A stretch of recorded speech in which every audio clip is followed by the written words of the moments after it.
Hi, I am Meredith, and I am here with our message for Tuesday, the 21st of February, 2023. We are using Rider Waite for our message today, and we've got the sun and the moon both in Pisces. The moon is new, and what else has gone on? Venus has moved into Taurus. Beautiful. And we're going to take a look at the energy atmosphere according to tarot. Our first card is the Two of Wands. This is such a wonderful card of opportunity.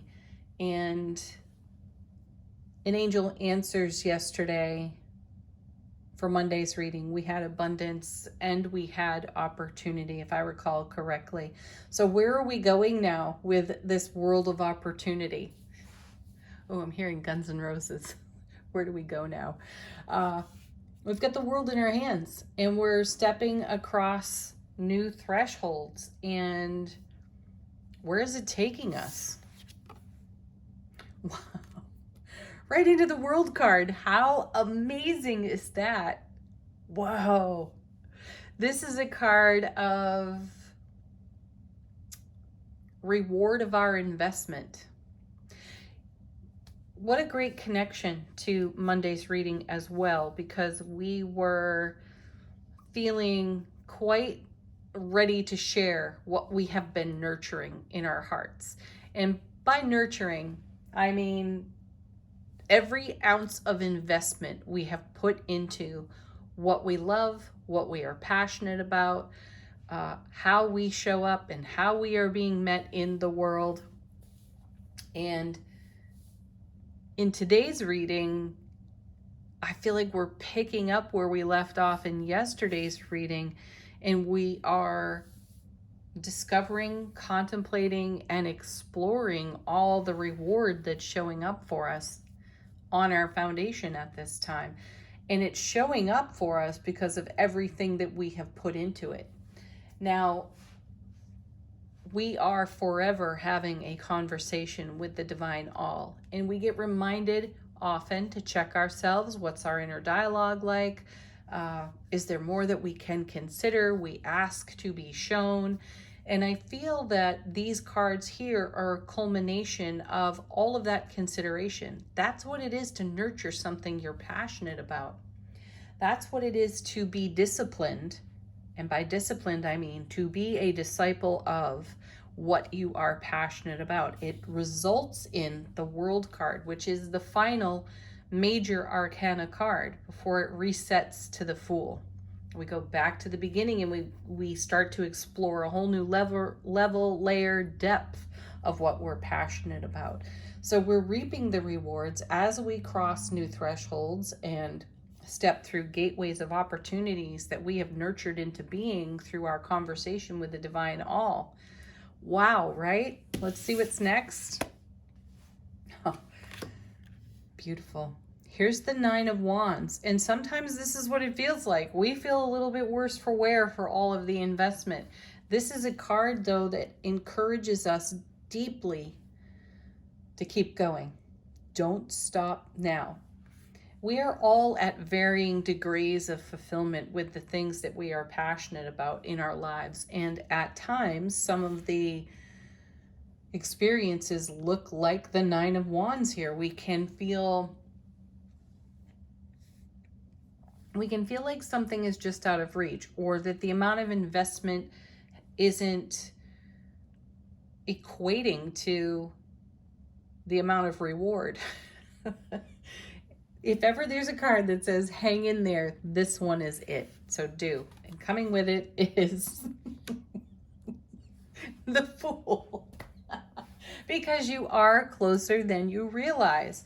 So collectively, I find that this helps when I have these moments of feeling like something that I have deeply invested in is still out of reach. What I find helpful is to take a look collectively in hindsight at all of the successes. And that may be exactly what we're doing here on the Two of Wands, holding our world in our hands and taking a look at the bigger picture. Because imagine being this character literally holding the whole world. You get a way different perspective of where you are at in any process of what you are passionate about and bringing it to life, right? And then here's the Fool. The Fool is, it's fantastic to have it show up when you see the world, because this is the completion of the cycle. You have come full circle with something. Doesn't matter if you have evidence in your hands or not that you can lay your eyes or your gaze upon the evidence of everything you've invested. Here's the Fool and the world showing up in the reading, letting you know that you have come a very long way. You may not have crossed the finish line you visioned for yourself in this exact moment, though you're closer than you know. And imagine stepping through the portal of the Two of Wands like the Fool. No fear of consequence. Why is there no fear of consequence with the Fool? Some would say because the Fool has no experience at all. I differ in this opinion, and I feel that the Fool has loads of experience and no fear of consequence, because the Fool knows exactly what it is to be knocked down and to get back up once more, and again and again and again. And that's why at times we all feel a bit like that Nine of Wands. How many more times can you get up? As many times as it takes. That's the answer. And after a fashion, you don't have any fear of consequence for it, because you know you've got everything within you, the world. You are full with resource and fire and ability. Next, the Moon. There's a beautiful energy there too, because this is a card of rising from our own depths. I love that. You breaking the surface with the expression of the love that you are in this world. And it may have been a long journey for you to get comfortable with doing just that, showing up, being the love that you are, unapologetically you, authentically you. And that's my feeling when I see the Moon. Something deep within us is rising to the surface of our consciousness. And it is a great reward in this lineup of cards. It brings fulfillment. So whatever it is that's just below the surface with you, take a brave step today. Take a bold step like the Fool. Take a leap of faith and just bring it. Bring it out of the depths and share it in your world, on your foundation, and reap the reward of doing it. Let's see what's on the bottom of the deck. This is in the unseen, what the universe has to share with us about this message. Brilliant clarity, everlasting strength in the Ace of Swords. That's how it will feel to rise up from the depths of your own loving being and share your authenticity. You'll feel clear. You'll feel strong. And then we have the Lover's card. What a gorgeous card. This is the message of following your heart. Almost every tarot reader speaks of it. This card was once called the Choice. And for me, this card is about unity within self-relationship. And it's about following our heart. If we have to make a choice, if we have to decide, there's only one place and one way that our choice and decision can be made, and that is through the love that we are. And we're being asked to rise up strong and clear in the love that we are, to take the leap of faith that is required now to bring the kind of fulfillment that the world promises. And you know, we had the Emperor yesterday, and here he is again today. There's Aries fire. He is the experienced father of tarot. He's called the know-it-all, and for good reason, because he is loaded with experience. He has so much sage wisdom to share. So channel your divine masculine Emperor if required. Pick up your Ace of Swords today and lead with your heart as you choose to rise up out of your depths. Rise up like an emperor. And wow, take the world by storm in the Eight of Wands. Yesterday we had the Chariot with the Emperor. There's father and child right there. And the Chariot, as you know, is dynamic movement. And here's more dynamic movement in the Eight of Wands. So that message is carrying into today's reading, which is beautiful for us. So this is incoming information. So be awake, aware, and alert to your environment. There are signs, there are symbols out there for you to discover, to read. There's your evidence if you're looking for some. When you may have felt starved of it there on the Nine of Wands, there is evidence on offer to you in the Eight of Wands.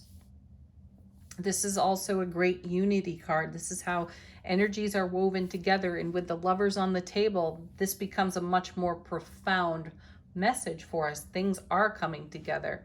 We are bringing the love that we are together in self-sovereignty, in great unity, in harmony. And what will happen when we do that? Takes a leap of faith to find out, doesn't it?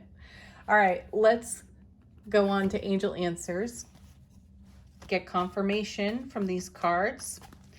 Ask a question of them if you wish, or receive messages from your guides, angels, and ancestors.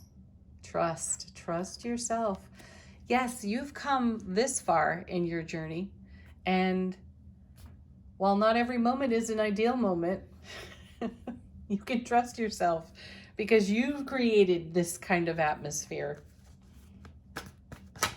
full of promise, full of reward.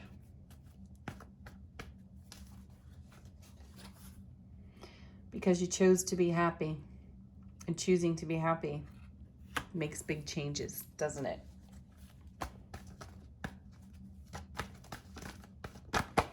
Ooh, great. Cards on the floor too. And look at this. Don't stop. That's the Nine of Wands confirmation. Just a moment. And then we have... Look for a sign. What did I say? There it is. More card witching. Oh, you know I love that. Final word on the reading from angels and ancestors. How is our soulful presence speaking to our waking consciousness?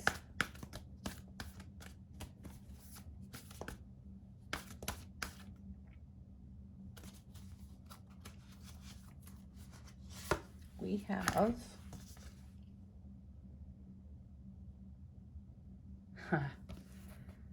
the Peacekeeper. Let go of the need to be right. That would be your ego. So bring peace to your ego. How do you do that? You validate it. Don't ignore it. Don't sweep it under the rug. If your ego is rising, it may be having a mini tantrum, Nine of Wands, and you may feel like throwing in the towel, Nine of Wands. Find your inner peace. Harmonize in your own heart space and validate your ego. Say, thank you for showing up. I really appreciate you showing me where I feel fear. This is an opportunity for me to give myself more love, not less. Have a beautiful Tuesday, everyone. Peace, love, joy, great, great happiness. Namaste.